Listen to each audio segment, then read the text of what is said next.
कदम, रणजित निकम हा परिवार तो त्या देशाच्या सीमेवर तुमच्या जीवावर उभा होता आणि तुम्ही त्याच्या जीवावर झोपत होता.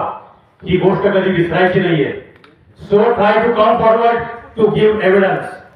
जे काही साक्षी जाब जबाब पोलीस लोक बोलवतील त्या जाब जबाबाच्या वेळेस निर्भीडपणे या रणजित निकम परिवाराच्या सोबत उभं राहणं हे प्रत्येक भारतीयाचं कर्तव्य आहे. आणि सर्व माजी सैनिकांना आम्ही तुमच्या सोबत आहोत, आम्ही तुमच्या सोबत आहोत. This is not only sufficient. Only moral support is not at all sufficient. फक्त मानसिकरित्या आपण त्याच्या सोबत राहणं इतकं सफिशियंट नाहीये. ही घटना खूप मोठी आहे. पूर्ण भारत देशात या घटनेचे पडसाद उमटणार आहे. आज ही एक छोटीशी झलक आहे की एक सैनिक गेल्यानंतर, एक सैनिक अशा पद्धतीने गेल्यानंतर किती सैनिक एकवटतात.